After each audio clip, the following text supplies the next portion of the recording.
Hello student, good morning. देखिए, हमारा जो टॉपिक था जिसके अंदर वाटर एब्जॉर्प्शन ऑफ प्लांट, तो वाटर एब्जॉर्प्शन इन प्लांट जो टॉपिक चल रहा था, इसके अंदर हमने जो वाटर एब्जॉर्प्शन है उसके अंदर हमने जो टाइप्स देखे थे। इसके बाद यदि हम बात करें कि वाटर के जो पथ थे या फिर कहें कि वाटर जो है किस मार्ग से प्लांट के अंदर एब्जॉर्ब होता है सोयल से रूट के जाइलम तक। इसके बाद में इसका एक छोटा सा पार्ट और बचा हुआ है, और वह पार्ट बचा हुआ है फैक्टर अफेक्टिंग ऑफ एब्जॉर्प्शन।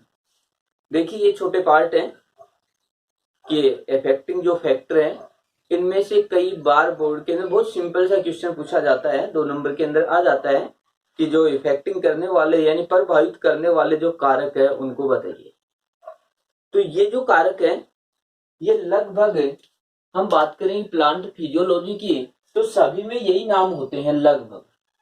देखिए, सोयल टेम्परेचर है, इन्वायरमेंट टेम्परेचर होता है, इन्वायरमेंट में एयर की बात आ जाती है, सोयल में एयर की बात आ जाती है। इसी प्रकार से यदि हम बात करें तो जैसे कंसंट्रेशन है, तो ये सब पार्ट जो है ये लगभग फिजियोलॉजी में यही पार्ट चलते हैं। इनमें से कुछ एक टर्म्स ऐसी हैं जो कॉमनली यूज में लेंगे, या फिर कहीं किसी भी जीवित जीव या लिविंग ऑर्गेनिज्म की हम बात करेंगे तो उसके अंदर जैसे टेम्परेचर की जो रेंज होती है, टेम्परेचर की रेंज की यदि हम बात करें तो कॉमनली बात रहती है टेम्परेचर की रेंज, प्लांट हो या एनिमल हो, उसमें 20 से 30, 20 से 30 डिग्री सेल्सियस पर बहुत अच्छे से बॉडी की मेटाबॉलिज्म रिएक्शन होती है। चाहे कहीं पर भी हो, 30 डिग्री पर या 30 डिग्री पर बॉडी की मेटाबॉलिज्म मैक्सिमम स्पीड होती है, उनकी मेटाबॉलिज्म रेट। तो ये कहें कि जो उपापचय दर है वो 30 डिग्री पर सबसे अधिक होती है। इसका मतलब यही होगा 30 डिग्री पर सबसे अच्छी क्रियाएं होंगी, चाहे कहीं पर भी लिखा हो। तो ये कुछ एक टर्म्स ऐसी रहेंगी जिनके लिए हमें अलग अलग टॉपिकों की ओर ध्यान देने की कोई रिक्वायरमेंट नहीं होती है, लगभग कॉमन वही अर्थ लिखे जाते हैं सभी के। अब देखिए, एक मैंने जैसे ये टेम्परेचर बताया, ऐसे देखिए टेम्परेचर में भी एक रीजन रहता है कि बॉडी में जितनी भी जो मेटाबॉलिज्म रिएक्शन होती है वो एंजाइम के द्वारा कंट्रोल होती है, और एंजाइम 30 डिग्री पर बहुत ही स्पीडली अपनी क्रियाएं करते हैं। इसका मतलब बॉडी 30 डिग्री पर सबसे अच्छे वर्क करेगी, या बॉडी की मेटाबॉलिज्म 30 डिग्री सेल्सियस पर बहुत ही बेटर तरीके से होती है। तो यदि इनकी हम बात करें तो सबसे मेन टर्म्स ऐसे रहेंगी। तो अब देखिए, हम कुछ एक पार्ट है उनको देख लेते हैं। तो इसमें जो फर्स्ट आता है अवेलेबल सोयल वाटर, या मृदा में उपलब्ध जल। देखिए, वाटर जो एब्जॉर्प्शन है उसको मृदा में उपलब्ध जो जल रहता है वो प्रभावित करता है। कैसे करेगा? यदि सोयल में वाटर की कमी रहेगी तो स्वाभाविक है कि प्लांट वाटर को एब्जॉर्ब कर ही नहीं पाएगा, अवशोषित कर ही नहीं पाएगा। जैसे जैसे जल की मात्रा बढ़ाते जाएंगे, जड़ों के पास जल जो रहेगा वो उपलब्ध होने लगेगा। तो हेयर रूट के पास जैसे ही जल उपलब्ध होगा वो एब्जॉर्ब करने लग जाएंगे।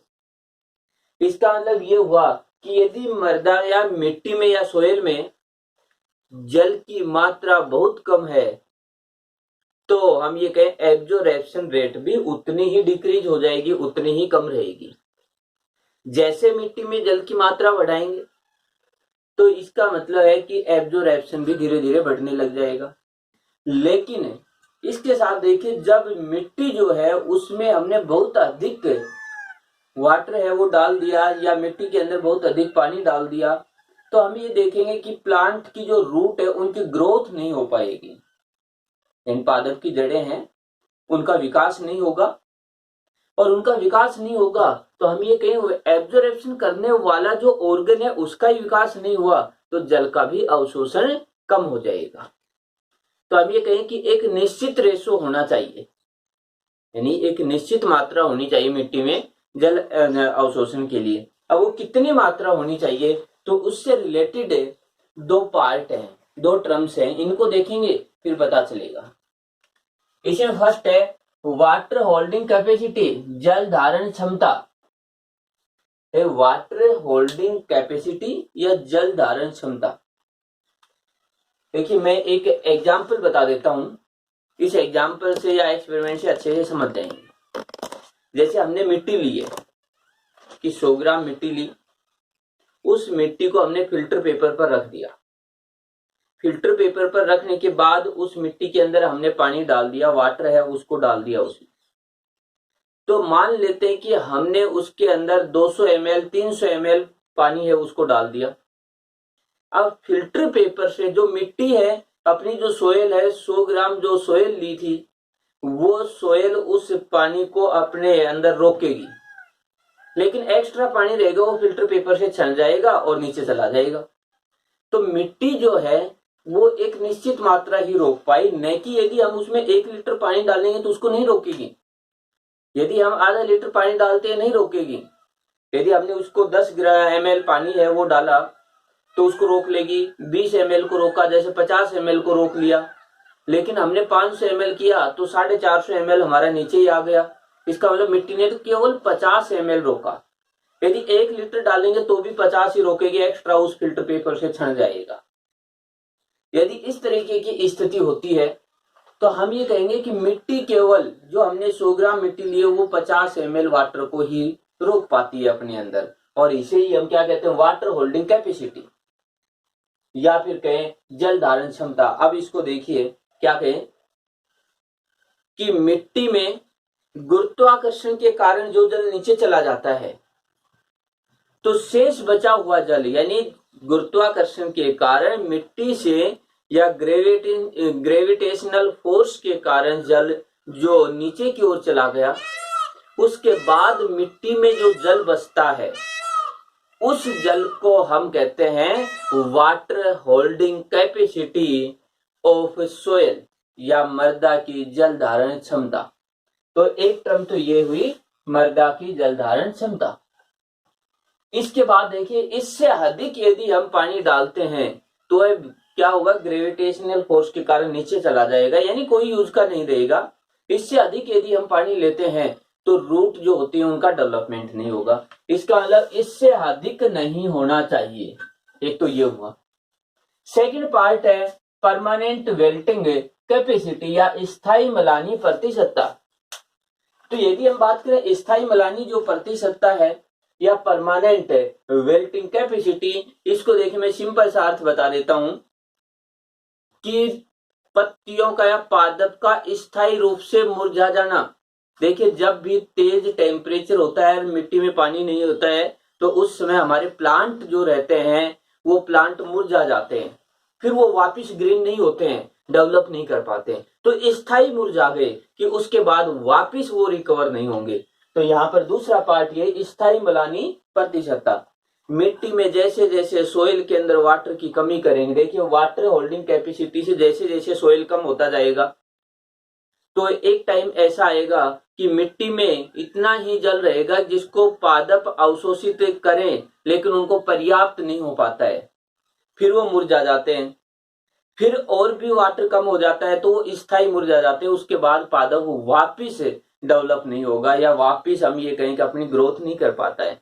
तो मिट्टी में वह एक मात्रा थी जिसके बाद यदि जल को और कम कर दें तो पादप मुरझा जाता है, और इसे कहा जाता है स्थायी मलानी प्रतिशतता या परमानेंट वेल्टिंग कैपेसिटी। तो ये क्या हुआ, मिट्टी में जल की वह मात्रा जिससे कम होने पर, या कहें कि मिट्टी में जल की वह मात्रा जिस पर पादप स्थायी रूप से वेल्टिंग हो जाता है, स्थायी रूप से मुरझा जाता है, उसको कहते हैं परमानेंट वेल्टिंग कैपेसिटी या स्थायी मलानी प्रतिशतता। अब प्लांट जो है स्थायी मुरझा गया तो इसका मतलब जल का तो अवशोषण करेगा ही नहीं, क्योंकि उसकी जड़ें हैं वो अपना वर्क नहीं कर पा रही हैं। तो हम ये कहें कि यहाँ पर तो पादप उसकी जो है डेथ हो जाएगी। तो ये देखिए, जब वो जीवित रहेगा इसका मतलब इससे अधिक, और इससे अधिक होने पर जड़ें विकसित नहीं होंगी। तो इसका मतलब ये हुआ इन दोनों के बीच में वाटर होगा तब एब्जॉर्प्शन बहुत अच्छे से होता है। तो हम क्या कहें, जो स्थायी मलानी प्रतिशतता या परमानेंट वेल्टिंग कैपेसिटी से वाटर होल्डिंग कैपेसिटी तक जैसे जैसे वाटर की अमाउंट इंक्रीज होगी सोइल में, वैसे वैसे एब्जॉर्प्शन भी इंक्रीज हो जाता है। तो ये हुआ, यदि इससे जैसे जैसे वाटर जो है वो सोइल में कम होगा, एब्जॉर्प्शन भी उतना ही कम हो जाएगा, और इस जगह पर आकर एब्जॉर्प्शन होगा ही नहीं, क्योंकि प्लांट है उसकी डेथ हो जाएगी। तो ये था एक। अब इसके बाद जो सेकंड है, इसके अंदर है सोयल एरिशंस या मृदा वातन। इसको हम ये भी कह सकते हैं कि मृदा वायु। देखिए, मिट्टी के अंदर या सोयल के अंदर यदि एयर जो रहती है वो अच्छे से रहती है, तो जैसे ही मिट्टी के अंदर एयर अच्छे से रहेगी तो जड़ों की ग्रोथ अच्छी होगी, जड़ों की ग्रोथ अच्छी होगी तो हेयर रूट है वो भी अधिक होंगे, और हेयर रूट अधिक होंगे तो इसका मतलब एब्जॉर्प्शन भी अच्छे से होगा। तो एक पर्याप्त मात्रा में मृदा वातन या मृदा वायु होना कंपलसरी है, जिससे कि हम ये कहें कि एब्जॉर्प्शन अच्छे से हो। यदि ये नहीं होगा तो नहीं, एब्जॉर्प्शन भी अच्छे से नहीं होता। देखिए, जो स्लिट जो रहती है या चिकनी जो मिट्टी रहती है उसमें ये कम रहता है, इसीलिए उसके अंदर हमेशा जो वाटर रहता है वो अधिक मात्रा में रहता है, प्लांट एब्जॉर्ब नहीं कर पाते हैं उसको इतना अधिक। इसके बाद है सोयल टेम्परेचर। अब सोयल टेम्परेचर का मैंने एक बताया था कि ये जो टेम्परेचर है 20 से 30 डिग्री सेल्सियस, इस पर सभी प्लांट हो एनिमल्स हो बहुत अच्छे से मैकेनिज्म करते हैं, सबसे मैक्सिमम इस 30 डिग्री सेल्सियस पर करते हैं। कमी के सोयल का टेम्परेचर 20 से 30 डिग्री रहेगा तो वाटर एब्जॉर्प्शन अच्छे से होगा। इसके बाद देखिए कंसंट्रेशन ऑफ सोयल सॉल्यूशन, मृदा विलयन की सांद्रता। देखिए, हम बात करें कि मृदा के अंदर हमें इससे पहले एक टर्म्स मैंने फर्स्ट में कहा था कि ओस्मोसिस की टर्म्स या प्राशन की टर्म्स जो है बहुत अच्छे से याद होनी चाहिए, इस लेसन में बार बार रिपीट होगी। हम ये कहते हैं कि तनु विलयन या डाइल्यूट सॉल्यूशन से कंसंट्रेट सॉल्यूशन की ओर वाटर के मॉलिक्यूल सेमी परमिएबल मेम्ब्रेन के थ्रू पास होते हैं। तो जो रूट हेयर है वो भी सेमी परमिएबल मेम्ब्रेन है, तो एक तरफ तो रूट के अंदर सॉल्यूशन हुआ, एक तरफ सोइल में सॉल्यूशन हुआ, जिधर डाइल्यूट होगा उधर से जल कंसंट्रेट की ओर जाएगा। जो पेसिव ट्रांसपोर्ट है इसकी बात कर रहे हैं, एक्टिव ट्रांसपोर्ट की नहीं कर रहे। एक्टिव में तो एनर्जी लेकर के किधर भी जा सकता है, जो कंसंट्रेट से डाइल्यूट साइड में भी जा सकता है। अब देखिए, इसकी हम बात करें तो यहां पर मृदा विलयन की सांद्रता, यदि सोयल की कंसंट्रेशन कम है या डाइल्यूट है सोयल का विलयन, और प्लांट की जो रूट है उसका सॉल्यूशन है वो कंसंट्रेट है, तो मृदा से जल रूट की ओर चला जाएगा, क्योंकि सोयल जो है उसमें डाइल्यूट है, उसमें ये कहीं कंसंट्रेशन कम और रूट के अंदर अधिक है। अब ऐसे देखिए, ये तो हमारे सिलेबस के थे, ऐसे हम और भी कर सकते हैं। इन्वायरमेंट का टेम्परेचर, यदि इन्वायरमेंट का टेम्परेचर जैसे ही धीरे धीरे इंक्रीज होता है तो हम ये कहें कि वाटर एब्जॉर्प्शन भी इंक्रीज हो जाता है, क्योंकि वेपोरेशन इंक्रीज होता है। जितना वेपोरेशन प्लांट उतना ही जल एब्जॉर्ब करने लग जाते हैं। लेकिन एक टेम्परेचर से अधिक होने के बाद यदि हम बात करें तो हम ये कहेंगे कि वेपोरेशन जो रहता है वो इतना अधिक हो जाता है कि प्लांट जो होता है वो वहां पर जो जीवित नहीं रह पाएगा, उसकी डेथ हो जाती है। ऐसे हम बात करें इन्वायरमेंट में एयर की, जैसे जैसे इन्वायरमेंट के अंदर एयर है उसका फ्लो हाई होगा तो वेपोरेशन इंक्रीज होगा और इससे एब्जॉर्प्शन भी इंक्रीज हो जाता है। तो देखिए, ये जो है ये कहें वेपोरेशन के फैक्टर भी यही है, यानी इसमें जो सोयल टेम्परेचर का ले रहे हैं उसके अंदर हम कहते हैं इन्वायरमेंट का लेते हैं, तो वेपोरेशन के लिए और इसके लिए लगभग दोनों कॉमन जो होते हैं। तो इसको यहाँ पर देखें या वेपोरेशन में देखें, दोनों एक दूसरे के लिए कॉमन ही है, कोई डिफरेंस नहीं है, केवल सिलेबस में डिफरेंस कर रखा है, इनको नॉर्मल सा डिफरेंस रहता है। अब देखिए, ये टॉपिक हमारा कंप्लीट हुआ। अब जो नेक्स्ट टॉपिक है इसको हम करेंगे कि एसेंट ऑफ सेल शेप। तो इसको देखिए,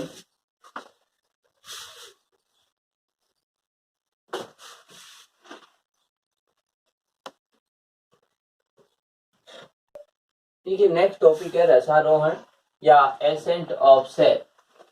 अब यदि एसेंट ऑफ सेप की बात करें या रसारोहण की, तो देखिए इससे पहले हम वाटर एब्जॉर्प्शन है उसकी ओर भी ध्यान देंगे कि हमने एक डायग्राम इस तरीके से शो किया, ये जो पार्ट होते हैं इस तरीके से, और यहाँ से वाटर जैसे एब्जॉर्ब हुआ। इसके बाद हमने ये कहा कि ये जो पार्ट होते हैं इस तरीके से जो पार्ट हैं या सेल्स हैं इधर हैं, इस तरीके से। इसके बाद यहाँ पर यदि हम बात करें तो यहाँ पर जो कैस्पेरियन जो स्विफ्ट थी। इसके बाद यदि हम बात करें तो इस जगह पर हम कहें रूट का जाइलम था। ये यहाँ पर यदि हम कहें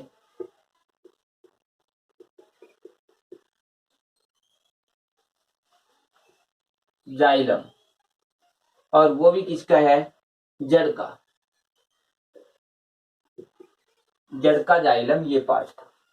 हम ये कहते हैं कि जो वाटर रहता है वह वाटर यदि बात करें तो यहां से सोयल से एंट्री करता हुआ इस जाइलम तक आ जाता है। अब इसके बाद ये जो वाटर रहता है या जल रहता है, ये बात करें कि इधर की, तो इधर का पार्ट है वो लीफ या पत्ती, ये पार्ट हुआ। जो सोयल में वाटर है ये लीफ या प्लांट के टॉप पार्ट पर, यानी एपिकल जो पार्ट है या शूट जो पार्ट रहता है वहां तक पहुंचता है। तो वहां तक कैसे जाता है कि यहां से इस स्टेम के थ्रू इस तरीके से जाएगा, इस तरीके से प्लांट के सभी पार्टों में डिस्ट्रीब्यूट हो जाएगा, वितरित हो जाएगा जल। तो ये जो पार्ट है जो हमने यहां पर शो किया है, ये जो पार्ट है इसको हम कहते हैं स्टेम जाइलम, यानी ये जो पार्ट हुआ स्टेम जाइलम। ये डायग्राम मैंने बताया था कि ये डायग्राम में फिर से रिपीट होगा। हमारा जो रसारोहण का एक थ्योरी है उसके अंदर फिर से भी रिपीट होगा। तो अब यहाँ पर देखिए इस तरीके का जो चलेगा ये वेपोरेशन में भी रिपीट होगा। तो इसीलिए जो हमारे सिलेबस में डायग्राम नहीं होते हुए भी मैंने यही कहा था ये डायग्राम समझना बहुत ही कंपलसरी है। अब यहाँ पर जो जल था वो वाटर मॉलिक्यूल्स यहाँ सोयल से इस जगह तक आ चुके थे, यहाँ पर आ गए वाटर मॉलिक्यूल। ये जो है ये लेटरल जो प्रवाह था, तो यहाँ पर जो पार्श्व दिशा में या लेटरल साइड में जल चल रहा था। लेकिन अब जो देखिए जो जड़ें हैं उनसे जो सोयल है उनसे इस तरीके से पार्श्व साइड के अंदर जो है लेटरल साइड से जल आ रहा था, कहीं कोई दिक्कत नहीं है। लेकिन अब जो जल है वो ग्रेविटेशनल गुरुत्वाकर्षण बल के अपोजिट है। हम ये कहें कि जो अपर साइड के अंदर जाएगा या कहीं प्लांट के टॉप साइड की ओर जाएगा। अब यदि हम ये कहें कि ये जो ग्रेविटेशनल फोर्स के अपोजिट, गुरुत्वाकर्षण बल के अपोजिट है, ऊपर की साइड में राइस अप अपवर्ड की जो होगा, तो ये जो प्रोसेस होगी इसी प्रोसेस को हम क्या कहते हैं, रसारोहण कहते हैं। तो इसकी डेफिनेशन देखिए, मिट्टी से अवशोषित जल जड़ के जाइलम में आता है, जड़ के जाइलम से जल गुरुत्वाकर्षण के विपरीत, यानी रूट जाइलम में जो जल आया है, एब्जॉर्ब किया हुआ जल जो रूट जाइलम में आया है वह ग्रेविटेशनल फोर्स, गुरुत्वाकर्षण बल के विपरीत, ग्रेविटेशनल फोर्स के अपोजिट है। प्लांट के एरोबिक पार्ट या वायवीय भागों या कहें कि पत्ती हुए टॉप जो ऑर्गन्स रहते हैं वहां तक पहुंचना रसारोहण कहलाता है। तो ये होता है रसारोहण क्या, या फिर कहें कि एसेंट ऑफ सेल। इसको देखिए कि जड़ों द्वारा अवशोषित जल गुरुत्वाकर्षण नीचे की ओर है, तो गुरुत्वाकर्षण के विपरीत पादप के वायवीय भागों में वितरित होना या पहुंचना ही रसारोहण है। सिंपल अर्थ ये हुआ जड़ से पादप के शीर्ष भाग में पहुंचना। तो हम ये कहें कि जो रूट द्वारा एब्जॉर्ब किया हुआ वाटर ग्रेविटेशनल फोर्स के अपोजिट है, जो प्लांट है, प्लांट के जो टॉप पार्ट है या फिर कहें कि हम जो एपिकल जो पार्ट रहते हैं उनकी ओर राइस अप हो जाना, पहुंच जाना ही कहलाता है रसारोहण। अब जो वाटर मॉलिक्यूल है उनको यहां से वहां तक जाइलम है, फ्लोएम या कोई अदर टिश्यू, किस टिश्यू के थ्रू जाएगा? तो यहां पर आता है जाइलम के थ्रू जाएगा। देखिए वाटर जाएगा जाइलम के थ्रू, यानी जल जाएगा जाइलम के थ्रू। और इसके बाद हम बात करें फ्लोएम, यानी फूड जो है उसको डिस्ट्रीब्यूट करेगा फ्लोएम। तो देखिए ये वर्डिंग है, इनको हमें वैसे भी याद रख सकते हैं, जाइलम जल, फ्लोइड फूड। तो फ्लोएम डिस्ट्रीब्यूट करेगा फूड को और जाइलम डिस्ट्रीब्यूट करेगा जल को या वाटर को। अब यहां पर हमें कैसे पता चला कि ये वाटर को डिस्ट्रीब्यूट करता है या ग्रेविटेशनल फोर्स के अपोजिट प्लांट के टॉप पार्ट के अंदर ये जाइलम पहुंचा रहा है? इसके लिए एक एक्सपेरिमेंट किया गया और वो था बाल्सम प्लांट पर। तो देखिए बाल्सम जो प्लांट है, उस बाल्सम प्लांट की हम बात करें तो बाल्सम प्लांट की देखिए ऐसे रूट थी। अब समझिए कि जैसे बाल्सम प्लांट है इस तरीके से, देखिए मैं अलग अलग कुछ एक पार्ट बनाता हूं इसके, कि यहां पर ये जो पार्ट है, ये पार्ट इस तरीके से, ये पार्ट हुआ जाइलम। इसके बाद जैसे ये जो पार्ट है इसके साइड में, लेटरल साइड में जो ये पार्ट है, ये पार्ट हुआ इधर से फ्लोएम।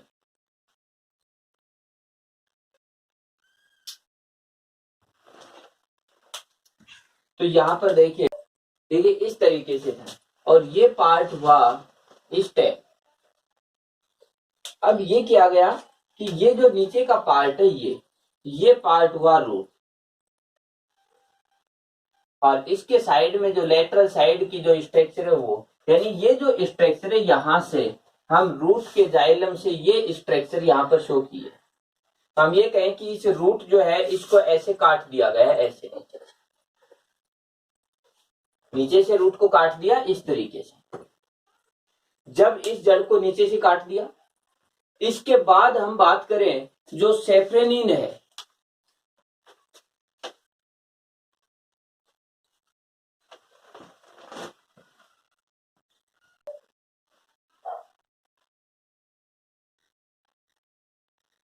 सेफ्रेनिन है, और सेफ्रेनिन यदि सॉल्यूशन की बात करें तो ये रेड होता है, और ये केवल जाइलम एंड जो ट्रेकिया जो रहते हैं या फिर कहें स्क्लेरोइड जो टिश्यू रहते हैं, जो हार्ड टिश्यू रहते हैं, केवल उन्हीं को ही स्टेन करता है, बाकी को स्टेन नहीं कर पाता है, कलर नहीं दे पाता है।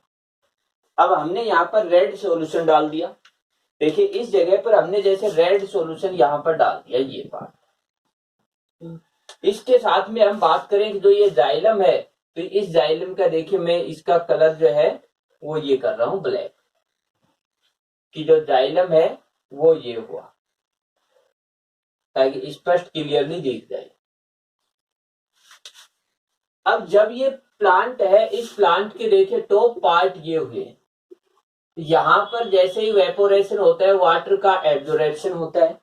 तो हम देखते हैं कुछ टाइम बाद, पहले हमने क्या किया कि इस प्लांट जो है बाल्सम जो प्लांट है उसकी रूट को हमने काट दिया, उसको सेफ्रेनिन के सॉल्यूशन में उसकी रूट को रखा। यानी हम ये कहें कि इस जगह पर जो है, इस जगह पर हमने सेफ्रेनिन डाल दिया, यहां पर इस जगह पर रूट को काटा, इसकी कोई रिक्वायरमेंट नहीं थी। यहां पर हमने क्या किया, सेफ्रेनिन डाल दिया इस जगह पर। अब जो ये प्लांट है ये जो वाटर का एब्जॉर्प्शन करेगा तो वो यहां से करेगा, यहां से करेगा तो सेफ्रेनिन का कलर रेड होता है। तो रेड कलर होने पर जो एब्जॉर्प्शन किया जाएगा, मिनरल्स जो रहते हैं उनका एब्जॉर्प्शन भी साथ साथ रहता है वाटर के, इसका मतलब इस रेड कलर का भी एब्जॉर्प्शन होगा। तो यहां पर जैसे ये देखा गया कि ये जो पार्ट है इसमें से जो वाटर मॉलिक्यूल थे उनको 2, 3, 4 घंटे बाद जब हम इसको देखते हैं तो हमें पता चलता है कि इसको जो हम सेपरेट करते हैं, सेपरेट करके जो प्लांट की जो लीफ होती है, जैसे इस जगह पर हम ये कहें जो लीफ है, ये इन लीफ के अंदर जो वेन्स जो है ये, तो ये जो वेन्स रहती है इन वेन्स की यदि हम बात करें तो ये जो वेन्स जो रहती हैं इनके अंदर रेड कलर दिखाई दिया, हमें रेड कलर हमें शो होता है यहाँ पर। देखिए मैंने बताया था कि जो लीफ होती है उस लीफ में जो येलो कलर की कुछ लाइनें दिखाई देती है वो लीफ वेन होती है। तो लीफ वेन्स के अंदर हमें येलो कलर के स्थान पर हमें कुछ रेड कलर दिखाई देने लगा। इसका मतलब हमारा रेड कलर इस वेन्स के थ्रू आगे जा रहा है। तो इसके बाद जब हमने हटाया, इसकी टीएस काटी, इसको जैसे इस जगह पर काट कर देखा, इसकी किसी टहनी को काट कर देखा, तो हमने ये पाया कि केवल ये जो पार्ट था, केवल जाइलम का पार्ट था, ये तो था रेड और बाकी पार्ट रेड नहीं था। ये देखिए ये पार्ट, तो ये साइड के पार्ट भी रेड नहीं थे, ये भी नहीं थे, यानी फ्लोएम भी रेड नहीं था, जो अदर टिश्यू थे वो भी रेड नहीं थे।